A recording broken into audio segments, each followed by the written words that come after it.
Hey bakers, and happy Friday. And you guessed it, it's another day of baking with bitches. I'm sorry, I couldn't resist. Bowser is too funny. See, how are you not laughing at that?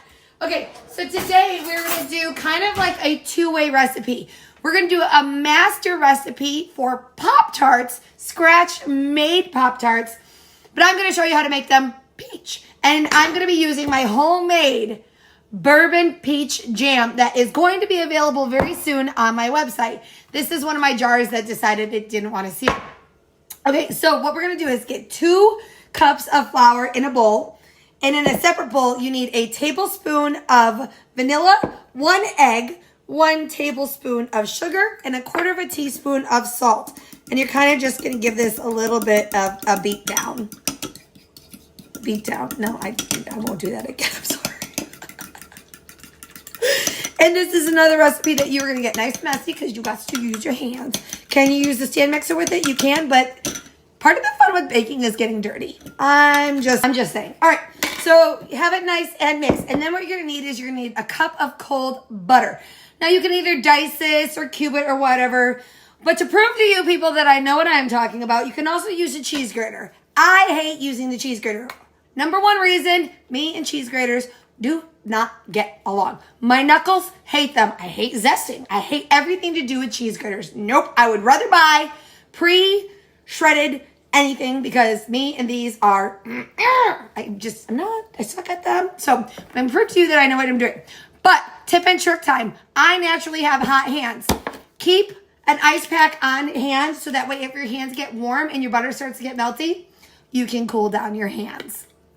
All right, so here's what you're going to do. You're going to take your butter, and I always use the paper to hold it, and you're just going to grate it into your bowl, all of it, or you can cube it into your bowl. It's just so much faster to cut it. I know. I'm a whiny baby today. I am sorry. And then you're going to go in there with your hands, and you're going to get it all nice and combined until it's kind of like a wet sand. I'll show you what it all looks like when I'm done, but I'm going to sit here and grate butter because people are like, if you just use the cheese, I get it. I know. I just don't like doing it because I'm getting nervous because my knuckles are getting close to the edge. It's a dangerous place for me to be. All right, bakers, if your dough gets a little too warm while you're mixing it, just stick it in the refrigerator so it will firm up. Okay, so here I have my dough that I've kind of like pressed out, and I have it on parchment paper. And all I'm going to do is I'm going to take another like-sized piece of parchment paper and lay it on top. We don't want to use flour to make this not sticky because it's going to change the consistency of the dough. We want it to be light and flaky and fluffy. We're going to get this rolled out till we're about like that wide. I'll show you. All right, roll this out, and you kind of want to get it in a rectangle shape. All right, so we are nice and rolled out. Do not get rid of this top piece. We are going to use it again. Okay, you see how nice and thin that is? That is exactly what we are looking for. Okay, so next what we're going to do is we're just going to divide this dough in half. All right, and then turn it the opposite way. Okay, next comes the fun. Your filling. I'm doing peaches. I'm going to do part of my homemade peach bourbon jelly. And I'm going to do part fresh peaches. So just kind of put it in the middle. It will naturally spread out with heat. So don't worry about it. And I'm going to put a couple of fresh peaches on each of these. It's going to be so freaking good. Alrighty. Fresh peaches. Okay. Take your other sheet and fold it over. Lift it up and you'll get these little mounds. You kind of just want to go in and so you know where your mounds are. Okay, so what you're going to do is taking a knife, you're going to just cut along to get your shape of your Pop-Tart. Can you make these fun shapes with cookie cutters and stuff? Yeah, have at it. I make Christmas tree shaped ones during the holidays and stuff. My girls love it. Okay, and then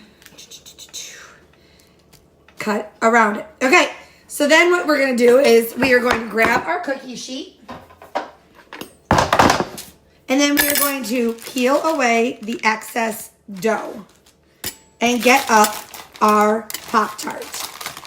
This is where it gets a little difficult if you have gotten warm dough. You might have to stick it back in the refrigerator for a little bit so that way it can get solid again. All right, so you're gonna peel up your extra dough and you're gonna get them onto your Pop-Tart on your cookie sheet. You're just gonna use a fork and make that kind of like fringed edge, and it's gonna seal those two pieces together. You don't wanna go super far in because you want that fruit on the inside to have a spot to go to spread out when it is baking. And then using just an egg, we are going to egg wash this and bake this at 300 degrees for about 11 minutes until it turns lightly golden brown. And then we'll top with some icing and sprinkles and have homemade peach Pop-Tarts or whatever flavor you made them with. Keep repeating the process until all your dough has been used. Depending on what size Pop-Tart you make, you can get anywhere from 6 to 8 Pop-Tarts out of this one recipe. But you know me, like my cookies, I like big things and I have problems with making things small. So I got 5. Okay. Shut up. All right, bakers, when your Pop-Tarts are all done, this is what they're gonna look like. They're gonna have a nice golden brown color to them. Now we have to make that amazing frosting that goes on top. Now it is a thick frosting, so it's like a traditional glaze. We're gonna use half a cup of powdered sugar, and I'm talking drips of milk, because we want it thick. We don't want it to be thin and runny. This is a little bit of a slow process. You gotta kind of just mix and go, and then add a couple more drips until you get a nice thick frosting. Couple more drips.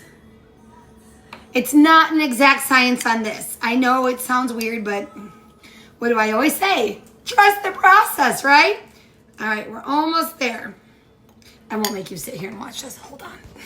All right, bakers, so this is the consistency we're looking for. Kind of Elmer's glue-like consistency, and I spilled. Don't judge. It happens with the best of us, for the best of us, to the best of us.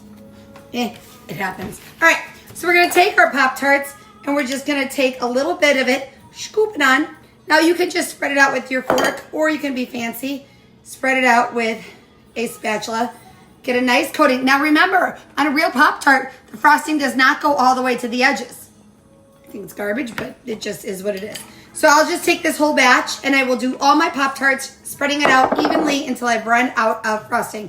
And now, I don't know if it's just me, but growing up, I remember Pop-Tarts having sprinkles on them. Some kind of sprinkles. Strawberry ones had red ones, these colored ones. I am going to stick little colorful nonpareils on them because to me, Pop-Tarts have sprinkles. Now, this might be a, what's that thing when you remember it to be like one thing, but it really wasn't? You guys called me out on it with my cosmic brownies, but with having the line, but I don't remember. But it's like, it probably wasn't like that. They probably never had sprinkles on. It's all in my mind, but whatever. In my head, they had sprinkles. And look, you get amazing Pop-Tarts. Now, if you let these sit and dry, that frosting is gonna firm up and be nice and hard. However, I don't like to wait for things, so I'm gonna bust into one right now. All right, so I'm just gonna cut this in half so you guys can see the gooey goodness that's inside of it. Remember, I put peach jam that I made in it as well as fresh peaches. Look at this. Look at that. Oh, I'm so excited. So this fresh peaches kind of just caramelize down and bake into that jelly.